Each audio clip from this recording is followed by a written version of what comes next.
A pesar de las muchas veces que hemos hablado sobre la necesidad de profundizar y mejorar nuestra relación con la biodiversidad, porque nos podemos salvar de una próxima pandemia, porque nos protege ciertos recursos que son clave para la vida, como el agua, porque somos parte de un ecosistema y no sabemos dónde se rompe ese equilibrio, nuestro desempeño como humanidad en el cuidado de la biodiversidad ha sido desastroso. Así lo demuestran distintos informes, algunos que hablan de cuánto de la biodiversidad en América Latina se ha extinguido o está en peligro de extinción. Otros, más recientes, hablan de que alguna vez los humanos hicimos un compromiso en 2010 para justamente proteger la biodiversidad y hoy, en 2020, evaluando esos compromisos, nuevamente nuestro desempeño es fatal.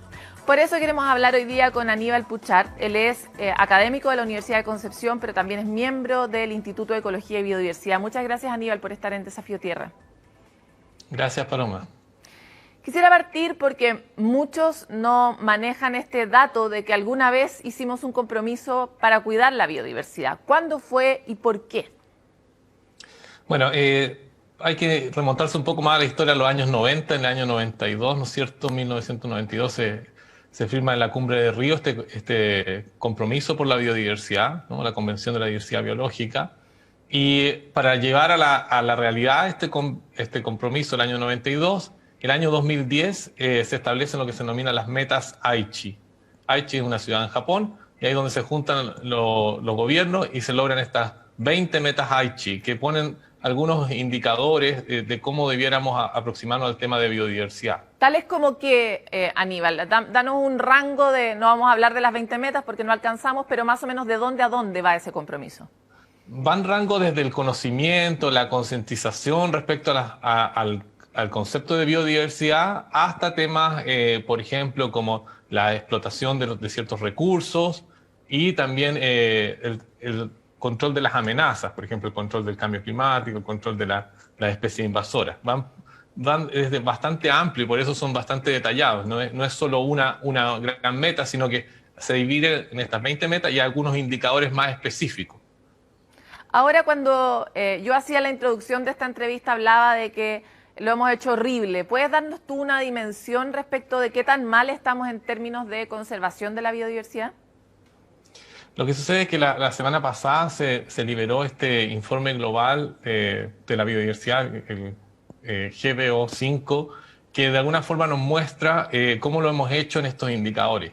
La mayoría de los indicadores no se han logrado, ¿no es cierto? La gran mayoría. Hay algunos que se han logrado parcialmente, pero realmente es como haberse puesto unas metas, ¿no es cierto? Uno quiere hacer unas metas durante el año y finalmente no cumple esas metas, que tampoco es que eran tan ambiciosas, sino que eran metas bastante sencillas respecto a cómo conservamos la biodiversidad, a qué regulaciones ponemos a los gobiernos y a las empresas para que la biodiversidad sea protegida, y esas metas no se han cumplido. El informe realmente, cuando uno lo lee, incluso yo como científico, lo leo y realmente queda impactado por la dureza, digamos, de lo poco avance que hemos tenido en 10 años.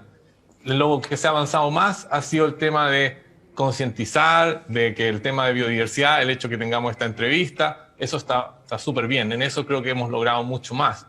Pero realmente en los indicadores duros de cómo está el planeta, es, para poner un símil con la medicina, es como decir, sabemos que está una enfermedad ahí, pero no logramos bajar la temperatura. O sea, finalmente eso es lo que está sucediendo. Sabemos que el planeta está claramente enfermo por los daños que le estamos causando, pero no logramos ir a la causa de ese daño. Ahora, Aníbal, cuando uno mira las metas que tienen distintos niveles, algunos tienen que ver con, por ejemplo, la forma en que comemos y cómo producimos ese alimento, otros tienen que ver con cómo consumimos nosotros, cuál es nuestra responsabilidad y, por supuesto, cómo se diseñan las empresas, cómo están las cadenas, etcétera. Uno trata de entrar en el problema y es tan multisistémico, tiene tantos elementos que da la impresión de que no hay por dónde partir. Si uno pudiera establecer un plan a corto plazo, ¿dónde uno podría fijar unas tareas que pudieran materializarse? Porque yo creo que mucho a las personas les pasa esta sensación de que el problema es tan grande que por un lado podemos estar cuidando a los animalitos, pero por otro lado los incendios se desatan y en realidad lo destruyen todo, ¿verdad? Pero yo creo que en esa parte en eso soy muy positivo, muy optimista, porque creo que como comunidad científica y la comunidad de los gobiernos, los organismos más especializados, se ha logrado entender cómo ir a las causas. ¿Ah? Falta la voluntad política para llegar a las causas, pero que está claro los mecanismos, sí. Lo que pasa es que cuando tienes un gran problema lo puedes disectar y buscar las distintas partes donde trabajar y en eso está claro. Por ejemplo, vamos a algunas cosas. Restaurar los ecosistemas degradados. Eso ya se sabe, es una de las metas más fallidas, digamos, de esta meta de 2010 hasta ahora. Pero es una de las cosas que se sabe bien cómo restaurar los ecosistemas. Lo que hay que hacer es poner recursos para lograr realmente esa restauración ecosistémica, por ejemplo, en zonas que han sido afectadas por los incendios, en el caso de Chile. Ahí tenemos claridad cómo hacerlo, ahora hay que dotar al nivel local de las políticas y de los recursos para lograrlo, ¿ya? Hay problemas Aníbal, más complejos como el cambio climático. Perdona que te interrumpa en ese punto, pero nuevamente, tenemos incendios todos los años. Los incendios son cada vez peores. ¿Cómo se trabaja en la restauración? De alguna manera que también uno sepa que lo que está restaurando no se va a volver a quemar. Bueno, nuevamente poniendo la nota positiva en esto, es que tenemos ciencia para saber qué especies podemos utilizar, cómo hacer esas plantaciones que finalmente van a terminar siendo un ecosistema restaurado y sabemos cómo generar un ecosistema más resiliente al fuego. Eso, afortunadamente, las investigaciones nos permiten ir hacia allá. Ahora, el punto es que realmente lo asumamos como una tarea y digamos como país, ok, queremos lograr ecosistemas más resilientes al fuego, que se quemen menos, que soporten estas más altas temperaturas. Entonces tenemos que hacer un esfuerzo importante. No podemos seguir haciendo más de lo mismo. Claro, porque si tú me dices, bueno, se quemó una plantación de pino o eucalipto, y yo voy y planto más de lo mismo, en el mismo lugar, sin hacer los cortafuegos, sin restaurar el bosque nativo, sin mejorar la humedad, digamos, y las zonas de protección, bueno, voy a tener la misma receta para el desastre una y otra vez. Entonces, afortunadamente, los investigadores, en general la comunidad científica, tiene esos conocimientos. Entonces, lo que hace falta es la conexión entre gobierno, ¿no es cierto?, actividad científica y la comunidad local que realmente lleva a cabo esto. Pero de alguna forma en esa parte creo que estamos ok, pero falta claramente la voluntad política. Aníbal, nos queda poco tiempo. Quiero hacerte dos preguntas importantes. La primera es, se supone que Chile tiene una ambición climática, así lo plantea el Ministerio de Medio Ambiente. ¿Compartes tú la idea de que Chile es ambicioso en términos de metas medioambientales? En algunas sí, en algunas se ha hecho un esfuerzo importante del Ministerio de Medio Ambiente de ser ambicioso en términos de cambio climático porque tenemos la capacidad de ser ambicioso en eso. Yo lo que insto es a ser igualmente ambicioso en los temas de biodiversidad, donde claramente estamos al debe, en proteger nuestro ecosistema, nuestro bosque esclerófilo, nuestro bosque de la zona central, que está en peligro, las zonas, digamos, afectadas por las actividades productivas más duras, esas zonas realmente están al debe, así que tenemos que ser igual de ambiciosos que con las metas climáticas, con las metas de biodiversidad. Por ejemplo, tener más parques nacionales a pesar de que no tengamos necesariamente la capacidad de manejarlos, ¿qué es lo que nos pasa hoy día?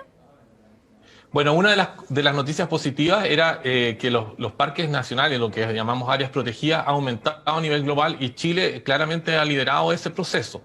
Entonces lo que necesitamos ahora es hacerlas efectivas y conservar aquellos ecosistemas que tenemos menos protegidos.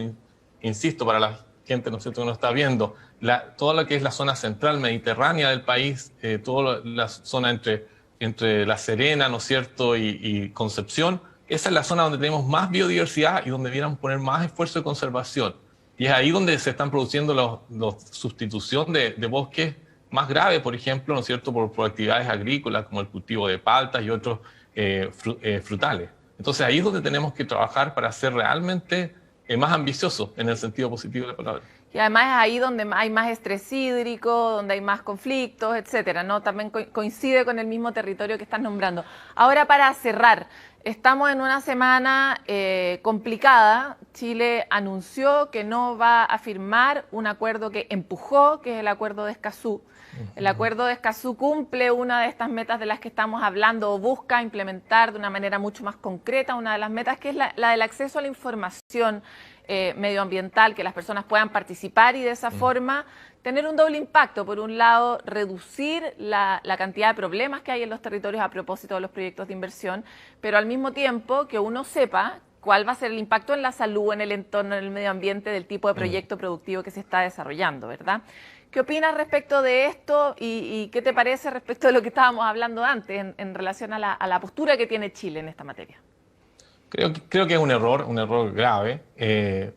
Debemos, ¿no es cierto?, fortalecer todas las instituciones que permitan esta multilateralidad, digamos, que los conflictos claramente no son locales, no son nacionales, son globales. Y si somos parte de esta comunidad más global, claramente vamos a tener también los beneficios de eso. Es súper importante el rol también que cumplen los grupos ambientalistas, ¿ah? Muchas veces se dice, bueno, exageran los problemas. Bueno, si no hay este trabajo de los grupos ambientalistas, muchas veces estos problemas quedan totalmente, ¿no es cierto?, en el olvido social.